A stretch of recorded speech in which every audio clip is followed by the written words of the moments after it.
Jokowi teringat reshuffle, itu topik perbincangan kita pada malam hari ini. Dan kembali saya memberi kesempatan kepada pemirsa yang sudah terhubung dengan kami untuk bisa ikut berdiskusi pada malam hari ini. Pak Rudi dari Klender sudah bersama kami. Pak Rudi, selamat malam, silakan Pak. Selamat malam, Berita Satu. Begini, kalau menurut saya pribadi dan kawan-kawan, Menteri Pendidikan ini yang di bawah pimpinannya Anies Baswedan, itu yang mesti di-reshuffle. Karena dari kemarin katanya mau di-reshuffle tapi tidak pernah terbukti. Mudah-mudahan aja Presiden Jokowi malam ini juga ikut nonton, jadi itu bisa jadi catatan. Terus ada beberapa menteri juga yang istilahnya membuat kegaduhan dalam kabinet, kegaduhan di masyarakat. Ya, salah satunya Imam Nahrawi, Kemenpora, Yudi Krisnandi yang kemarin yang untuk mau pecat 1 juta PNS, padahal Presiden pun belum tahu, tapi sudah buat kegaduhan yang banyak sekali kegaduhan itu di daerah maupun di pusat. Itu aja. Terus Hamid Zakiri ini kan dia bukannya meningkatkan tenaga kerja Indonesia, malah kebanyakan kurang bagus lah saya lihat. Oke, baik. Terima kasih banyak atas masukan Anda, Pak Rudi. Disebut-sebut lagi nih Pak, Menteri dari PKB. Ini kita ketahui bahwa ada beberapa partai politik yang merapat ke pemerintah seperti Golkar dan PAN. Ketika reshuffle, mereka harus mendapat kursi juga menurut Anda? Iya, pertama tentu kita bergembira mendukung teman-teman yang merapat ke pemerintahan. Bagaimanapun pemerintahan ini harus kuat dengan dukungan partai politik agar seluruh proses-proses politik dan kebijakan politik itu berjalan lancar. Itu yang pertama. Yang kedua, tentu sekali lagi kita mengatakan bahwa soal jatah menteri itu adalah milik presiden. Presidenlah yang nanti akan menilai, memberikan penilaian dan menunjuk siapa dan mereshuffle siapa, termasuk mungkin reposisi. Ada beberapa menteri yang menurut saya bisa reposisi seperti itu. Nah, makanya PKB dari awal kita menyambut gembira ketika ada silaturahmi PKS ke istana, lalu mereka mengatakan bahwa kami hanya silaturahmi tanpa minta jatah menteri. Lalu begitu pula Golkar. Tentu kita hargai, tapi yakin bahwa semua ini politik. Di politik segala sesuatu mungkin saja terjadi. Tidak diucapkan di publik. Betul. Ya? Dan ketika apakah PKB ketakutan dan lain sebagainya, dari awal kita mengatakan bahwa politik kita adalah politik kemaslahatan. Asal baik untuk Indonesia, kita akan berjuang. Dari awal kita dukung pemerintahan Jokowi JK, kita mengkampanyekan itu dari awal. Dan itu menjadi bukti ketika akhirnya terpilihlah pemerintahan Jokowi JK, kita masuk di dalamnya.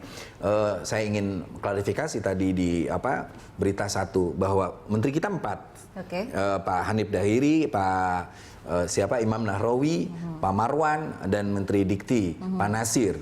Kita melihat ada gebrakan-gebrakan yang menarik, tetapi sekali lagi penilaian itu ada di presiden. Presidenlah nanti yang akan mendapat masukan dari seluruh BPK, Menteri PAN, KPK, dan lain sebagainya. Lalu kita akan melihat sampai sejauh mana nanti presiden melihat siapa pembantu yang terbaik.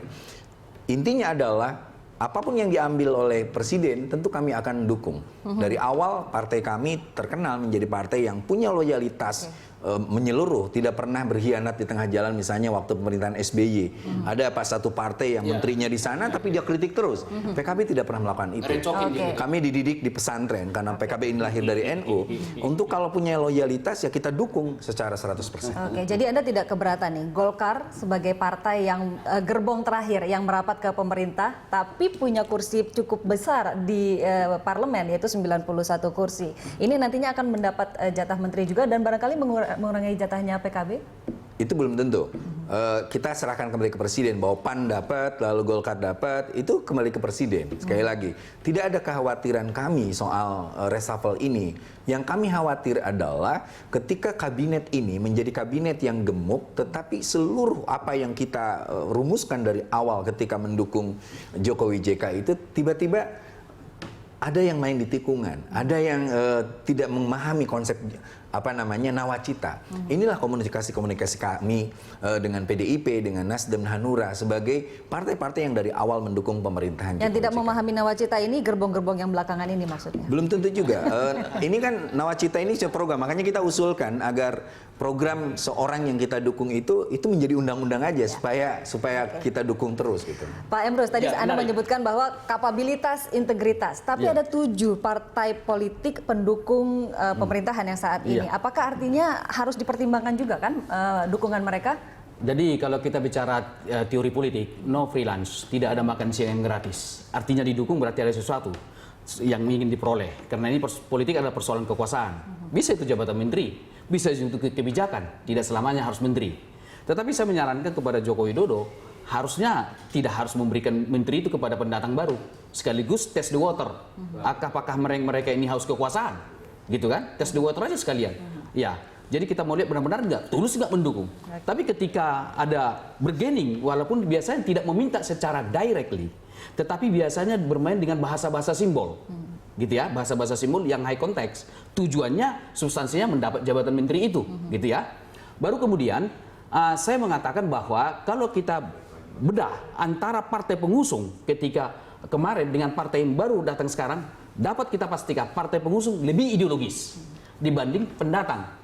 Karena apa? Sangat aneh bagi kita. Kemarin dia mengkritik habis loh ketika kampanye kemarin. Bukan berarti itu salah. Good. Mereka berseberangan. Bahkan Indonesia sepertinya tanda kutip sudah kalau kita calon ini sudah hampir terpecah. Tapi tiba-tiba bergabung lagi, misalnya seperti itu. Oleh karena itu saya pikir boleh mungkin bergabung dengan jabatan menteri tergantung bagaimana hak presiden, hak prerogatif presiden menggunakan itu. Tetapi saya menyarankan idealnya bahwa partai pengusung itu lebih setia terhadap kekuasaan, terhadap pemerintahan Joko Widodo karena mereka sudah bekerja. Yang pengusung itu juga bisa kita pecah lagi.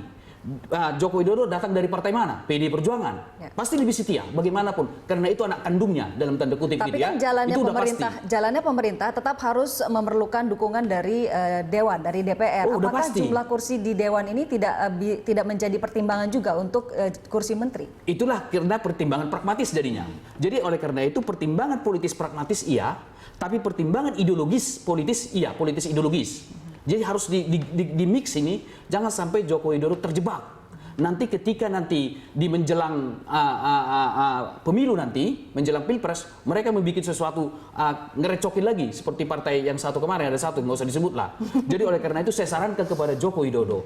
Jadi koalisi yang dibangun jangan koalisi partai Bu, seperti sekretariat koalisi kemarin masa SBY tidak bisa karena kalau ini koalisi partai mereka menjadi suatu kekuatan yang bisa berseberangan dengan pemerintah. Yang terbaik adalah koalisi dengan presiden, masing-masing partai berkoalisi secara lepas dengan presiden, tidak terkait dengan partai lain. Misalnya Joko Widodo dengan Golkar, Joko Widodo dengan PAN. Kalau pengusung ini mungkin saya tidak tahu, sudah ada perjanjian politik kemarin, saya tidak tahu. Tapi pendatang baru ini jangan bergabung dengan partai ini sebagai koalisi, menjadi kekuatan baru nanti, ini bisa ancaman politik bagi Joko Widodo menjelang pemilu.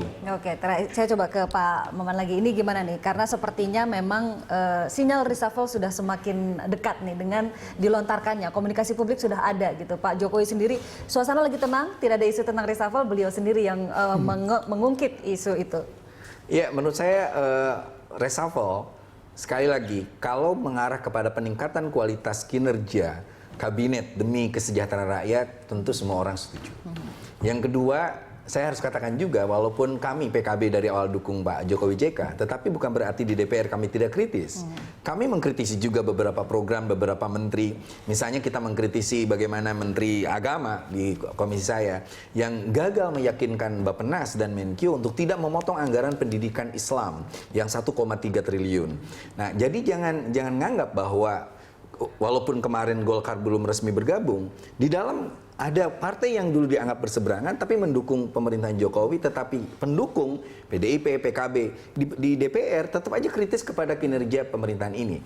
Nah, oleh sebab itu menurut saya nggak apa-apa lah ya Presiden ini melontarkan kembali, dia teringat reshuffle, tetapi saya berharap kepada para menteri tetap bekerja, terutama dari PKB, tetap bekerja, fokus prioritas seperti yang diinginkan oleh Pak Jokowi, oleh Presiden ini, dan jangan lalu terombang-ambing hanya karena ada isu reshuffle, ada penilaian-penilaian, kadang-kadang penilaian juga itu menjadi apa Mengganggu pesanan. konsentrasi kerja. Oh, pesanan. Ada pesanan. Jadi misalnya supaya Mbak Ani namanya ada, Mbak Ani bikin komentar bahwa ini akan diganti-ganti, ujung-ujungnya ada Menteri Pemberdayaan Perempuan dan Anak, Ani misalnya. Itu ada Pak yang pesanan begitu. Nah, saya rasa para menteri tetap bekerja. Ini saatnya kita membuktikan di saat kita hari ini mengalami kesulitan, jujur aja. Ada pengurangan anggaran yang besar-besaran di pemerintah sekarang. Dan soal tax amnesty pun belum jelas. Ini membuat seluruh menteri harus bekerja, dan terutama dari PKB, jangan sampai terganggu oleh isu reshuffle. Oke, ini isu reshuffle sudah mulai berhembus dari awal tahun 2016. Ya. Jika memang ada reshuffle, sebaiknya kapan? Ya sebaiknya menteri Karena itu maju mundur. Iya, sebaiknya menteri itu lebaran dulu lah ya. Habis lebaran Masih ya? jadi menteri. Pak Emrus setuju habis lebaran? Ya, saya pikir iyalah, karena bagaimanapun perlu suatu kenyamanan ya dalam bulan suci seperti ini setelah lebaran, tapi jangan terlalu lama lah. Kalau memang harus di reshuffle, tentu berdasarkan penilaian objektivitas. Jadi Joko Widodo membuat suatu timnya ini memberikan penilaian. Kalau kita lihat tadi bagaimana penelpon dari masyarakat dan kemudian dari KPK dan lain, perspektif mereka. Kalau mau kita lepas itu, semua nanti menteri jadi reshuffle. Nah, oleh karena itu, subjektif ya? Nah, jadi Joko Widodo membuat tim melakukan evaluasi secara objektif dengan kriteria-kriteria yang terukur, termasuk pertimbangan politis. Oke, baik Pak Emrus, terima kasih banyak. Pak Maman, terima kasih banyak atas makasih. kehadiran dan masukannya pada malam hari ini. Hangat sekali diskusi kita. Terima kasih banyak.